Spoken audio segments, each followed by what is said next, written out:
व्यावसायिक शिक्षा, राष्ट्रीय आविष्कार अभियान, डिजिटल लाइब्रेरी और सामुदायिक गतिशीलता जैसी जो है संकेत देती है। अंत में समय के अभाव के कारण मैं इतना ही कहना चाहूंगा कि हमारे माननीय मुख्यमंत्री जी के नेतृत्व में सभी साथीगण कर्मठता के साथ आगे बढ़ रहे हैं और दो पंक्तियों के साथ अपनी बात खत्म करूंगा कि माननीय मुख्यमंत्री जी, आंधी क्या तूफान मिले, चाहे जितने व्यवधान मिले, बढ़ना ही अपना काम है, बढ़ना ही अपना काम है। बहुत बहुत धन्यवाद। जय श्री राम, वंदे मातरम, विकसित राजस्थान, विकसित भारत। जय हिंद। धन्यवाद सभापति महोदय। मैं सबसे पहले मेरी पार्टी का धन्यवाद करना चाहता हूं कि राज्यपाल जी के अभिभाषण पर मुझे बोलने का समय दिया। मैं कहना चाहता हूं कि राज्यपाल महोदय ने से जो सरकार ने भाषण पढ़वाया, अभिभाषण पढ़वाया, उसमें पिछले 1 साल में ऐसा कोई भी कार्य आप नहीं बता पाए जिससे माताओं, बहनों, किसानों, व्यापारियों, मजदूरों, कर्मचारियों, अनुसूचित जाति, अनुसूचित जनजाति, अन्य पिछड़ा वर्ग, अति पिछड़ा वर्ग, स्पेशल पिछड़ा वर्ग, आर्थिक पिछड़ा वर्ग, धार्मिक अल्पसंख्यक, नौजवान, किसी भी वर्ग का किसी भी तरह का भला आप है वो कर पाए। और लेकिन पूरे प्रदेश के अंदर त्राही त्राही मची हुई है और आपने पढ़वा दिया कि हर वर्ग का जीवन बेहतर हुआ है। बिंदु संख्या 2627 में आपने ऊर्जा, कोयला उत्पादन, वितरण की स्थिति को बेहतर होना बताया। लेकिन यदि मैं कहना चाहता हूं कि यदि राजस्थान प्रदेश के अंदर कोयले की और उत्पादन की स्थिति बेहतर है तो छबड़ा पावर प्लांट को जॉइंट वेंचर के नाम से एनटीपीसी को क्यों सौंपा जा रहा है? और इसी तरह से और जो राजस्थान के अंदर जो थर्मल पावर प्लांट है उनको भी चुपके इस तरह के समझौते राजस्थान की सरकार क्यों कर रही है? पूरे राजस्थान के उत्पादक के जो कर्मचारी हैं वो धरना हड़ताल पर हैं, धरना प्रदर्शन कर रहे हैं और सरकार किसी भी तरह का कुछ भी बताने के लिए अभी तक तैयार नहीं है। और उसके बाद जॉइंट वेंचर को के माध्यम से एनटीपीसी को ये पावर प्लांट सौंपे जाने के बाद जो कर्मचारी अधिकारी है उन कर्मचारी अधिकारियों की क्या स्थिति होगी और उसके बाद उनमें आरक्षण की क्या स्थिति होगी? जो SC, ST, OBC, MBC जो कर्मचारी उनकी आरक्षण स्थिति क्या होगी वो भी आप अभी तक पूरी तरह से नहीं बता पा रहे हैं। मैं यह भी कहना चाहता हूं कि इसी तरह से 2013 से 18 तक सरकारी स्कूलों को PPP मोड पर देने का काम आप लोगों ने शुरू किया। हर जिले के अंदर 4-4 स्कूल देने तय किए, 2 शहर के थे, 2 ग्रामीण के थे और 2 जो श्री गंगानगर जिले के अंदर 2 शहर के जो स्कूल थे वो दोनों मेरे सूरतगढ़ के स्कूल थे। दोनों ऐसे स्कूल थे जो टॉप के स्कूल हैं जिनके अंदर 600 से 700 की स्ट्रेंथ है। यानी आप जो इकाइयां सौंप रहे हैं वो इकाइयां हैं। इसी तरह से आप लोगों ने हॉस्पिटल भी PPP मोड पर 2013 से 18 में दिए, तो वो इकाइयां आप लोग सौंपने का काम कर रहे हैं जो सबसे अच्छी चल रही है। आज राजस्थान प्रदेश के अंदर सबसे कम लागत में बिजली का उत्पादन कोई इकाई कर रही है तो वो छबड़ा की इकाई कर रही है और उसके बावजूद भी छबड़ा इकाई को आप देने का काम कर रहे हैं। राजस्थान के किसानों को 6 घंटा बिजली आप लोग नहीं दे पा रहे हैं। राजस्थान के किसानों को आपके पास बिजली के लिए LT लाइन आपके पास नहीं है और ट्रांसफार्मर चेंज करने के लिए 1-1 महीने तक किसान है वो इंतजार करता रहता है। क्या आपके अधिकारियों को एक्शन है, AN है, JN है, उनको जो सरकारी फोन आप लोगों ने दे रखे हैं, क्या उनके सरकारी फोन आप चेक करेंगे कि उनके फोनों पर कितनी कॉलें हैं वो आई है और उन्होंने कितनी कॉल है वो किसानों की, आम लोगों की नहीं उठाई है? क्या ये आप लोग बता पाएंगे?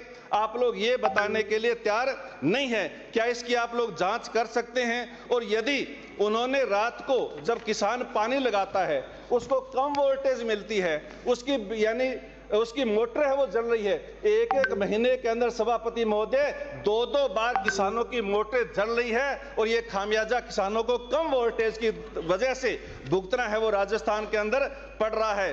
2 घंटे भी आप पूरी बिजली नहीं दे पा रहे हैं। आज मेरा एक पर्सन लगा हुआ था जो 22वें नंबर पर था, आया नहीं, लेकिन उसके अंदर आपने बताया है कि सिर्फ सूरतगढ़ तहसील के अंदर 7,269 घरेलू कनेक्शन बिजली के ऐसे हैं जिनके मीटर है वो जले हुए हैं या खराब है और 1828 कृषि के मीटर ऐसे हैं जो जले हुए हैं या खराब हैं, तो ये लगभग 10,000 हो गई। सूरतगढ़ तहसील के अंदर 10,000 मीटर उपभोक्ता ऐसे हैं कृषि के और घरेलू के, जिनको आप 200 यूनिट जो बिजली फ्री मिलनी चाहिए से 1 महीने की, वो नहीं दे रहे। 2000 यूनिट बिजली की फ्री किसानों को मिलनी चाहिए थी, वो अपनी दे रहे हैं। और इस तरह से भार स्वीकृत करने के लगभग 1000 ट्रांसफार्मर है वो पूरे सूरतगढ़ के अंदर है वो बकाया पड़े हैं। आपको मैं बिल दिखाना चाहता हूं कि आप लोगों ने जो बिल निकाले हैं, ये बिल अध्यक्ष महोदय को एक बिल जो 53,000 रुपए घरेलू बिल आया है, एक बिल है जो 15,000 रुपए घरेलू बिल आया है, एक बिल है वो 21,000 रुपए जो घरेलू बिल है, एक बिल है वो 22,000 रुपए जो घरेलू बिल है। जिनके जीरो के बिल आते थे कांग्रेस के राज के अंदर, उनको आप 22,000 के, 25,000 के, 50,000 के घरेलू बिल है वो आप दे रहे हैं। और उसके बावजूद भी इस तरह की स्थिति आप लोगों ने पैदा कर रखी है। बिंदु संख्या 60 पर आप लोगों ने सोसाइटी का जिक्र किया है। 30 लाख किसानों को ब्याज मुक्त ऋण देने का आप लोगों ने कहा है, लेकिन आपने ये नहीं बताया कि नए सिरे से सोसाइटी में हिस्सा जमा करवा के आप लोगों ने कितने किसानों को ऋण दिया है। पिछले 1 साल में एक को भी नहीं आप लोग नए सिरे से दे पाए हैं, वो सिर्फ ब्याज जमा कराते हैं, आगे वो उसकी काउंटिंग हो जाती है, इस तरह से आप लोग करते हैं। और सूरतगढ़ तहसील के अंदर 3 GB का जो मिनी बैंक है वो 9 करोड़ रुपए का सभापति महोदय घोटाला करके बैठा है। वहां यानी लगभग 50 दिन से वहां धरना चल रहा है इस बात का, और 9 करोड़ लोग जो खाए हैं, जो यानी घोटाला किया है, जो विभाग ने जांच की, उस जांच के अंदर 17 लोगों को दोषी पाया गया। लेकिन सभापति महोदय जांच के अंदर 17 लोगों को दोषी पाया, लेकिन FIR मात्र 3 लोगों के खिलाफ हुई, जिनमें से एक बीमार है, एक की डेथ हो गई, और एक तीसरा वो है जिसने इस घोटाले को उजागर किया, जिसने अधिकारियों को बताया कि 9 करोड़ का घोटाला हो गया है। और ये अध्यक्ष सभापति महोदय अब ये कहना चाहता हूं कि उसके अंदर उन लोगों के पैसे, एक बुजुर्ग यानी विधवा महिला ने अपने पति के एक्सीडेंट का पैसा जमा करवा दिया, 4 बच्चियां उनके पास है, और बैंक घोटाला कर गया। अब वो विधवा कहां जाए? एक व्यक्ति किसान ने अपने जमीन बेच करके और बैंक के अंदर पैसा जमा करवा दिया, आगे जमीन नहीं खरीदने के लिए उसने साई दे दी, अब बैंक घोटाला कर गया। अब वो बताओ आगे इस जमीन कहां से खरीदे, उसकी साई भी डूब गई और वो पैसा भी नहीं दे पा रहा है। ये हालात इस तरह की हैं।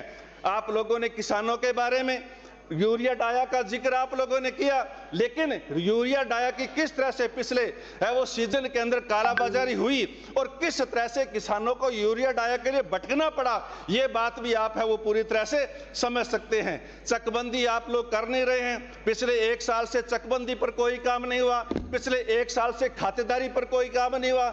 जब किसान खातेदारी के लिए जाता है तो कहा जाता है कि मुख्य जबानी खातेदारी ऊपर से आदेश आया हुआ है कि माननीय मंत्री महोदय चैम्बर में जाकर बात चर्चा करेंगे तो ठीक रहेगा। अध्यक्ष माननीय मंत्री महोदय अपने चैम्बर में जाकर चर्चा करेंगे तो ठीक रहेगा। डोटासरा जी डिस्टर्ब कर रहे हैं। मंत्री महोदय चैम्बर में जाकर चर्चा करेंगे तो ठीक रहेगा। डोटासरा जी मंत्रियों को डिस्टर्ब कर रहे हैं। सभापति महोदय, सभापति महोदय मैं ये कहना चाहता हूं कि पैरा नंबर 16, 17, 18 में आपने सिंचाई का जिक्र किया है, लेकिन क्या सरकार बताएगी कि 5 फरवरी के बाद किसानों को सिंचाई का पानी मिलेगा? क्या सरकार बताने के लिए, जवाब देने के लिए तैयार है? कोई पानी यानी सिंचाई का नहीं है। आप लोगों ने और अशोक गहलोत साहब ने जो खाले बनाए थे और जो आगे बढ़ने थे वो काम आपने रोक करके उन्हीं पैसों को दूसरी तरफ डाइवर्ट करके आप लोगों ने एक सबज बाग दिखाने का काम आप लोगों ने किया है। और राजस्थान प्रदेश के अंदर प्रधानमंत्री फसल बीमा योजना की हालात क्या है? रवि 2023-24 का जो बीमा मिल जाना चाहिए था, अब तक अभी तक वो बीमा है वो नहीं मिला है। यानी बहुत से पटवार मंडल ऐसे हैं जहां के बीमे को कैलकुलेट अभी तक नहीं किया गया है। बहुत से पटवार मंडल ऐसे हैं जहां आपत्ति लगा दी, DGRC की मीटिंग के अंदर आपत्तियों को खारिज कर दिया गया, लेकिन इसके बावजूद भी STAC के अंदर मीटिंग लगा करके यानी आपत्ति लगा करके और उन्होंने इस जो बीमा मिलना चाहिए था उस बीमे को निस्तारण न करने के बजाय आगे खिसकाने का काम है वो सरकार ने किया है। और फसल बीमा को आप लोगों ने पूरी तरह से मजाक बना करके छोड़ दिया है। जेजेएम योजना का जिक्र बार बार कर रहे हैं, लेकिन क्या जेजेएम योजना के अंदर आप लोग पिछले 1 साल से ठेकेदारों को पैसा दे पा रहे हैं? ठेकेदार इसलिए काम नहीं कर रहे हैं कि उनको पैसा नहीं मिल रहा, और यानी कर्मचारी इसलिए काम नहीं कर रहे हैं कि उनके पास कंपोनेंट नहीं है। कर्मचारी ये कहते हैं कि हमारे पास लीकेज निकालने के लिए सॉकेट तक नहीं है, और 1-1 महीने तक खराब पड़ी हुई आपकी वोटर है वो वोटर वाइंडिंग वाले के पास पड़ी रहती है, इसलिए कि उसको आप पैसा नहीं दे पा रहे हैं। ये हालात आपकी इसके बारे में है। महिला सुरक्षा, बेटी पढ़ाओ बेटी बचाओ का तो सत्यानाश आप लोगों ने कर ही दिया। न तो आप लोग बेटी को पढ़ाने का काम कर पा रहे हैं और नया बेटी को बचाने का काम कर रहे हैं। अभी अध्यक्ष महोदय, सभापति महोदय, मैं आप लोग के माध्यम से कहना चाहता हूं कि आप लोगों ने विश्वास दिलाया था पिछले अभिभाषण के अंदर कि राज्यपाल महोदय ने आपने ये कहा था कि 1 पेड़ मां के नाम, लेकिन मैं कहना चाहता हूं कि खेजड़ी के पेड़ जो दादी ने लगाए थे वो तो आप काट रहे हैं। राजस्थान के अंदर धरने प्रदर्शन हो रहे हैं और आप पेड़ है वो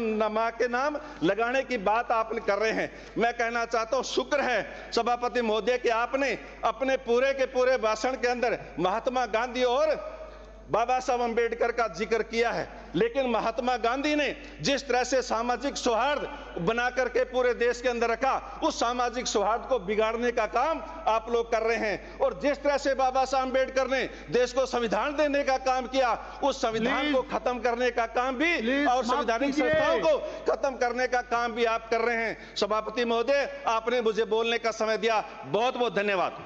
डॉक्टर विश्वनाथ मेघवाल साहब।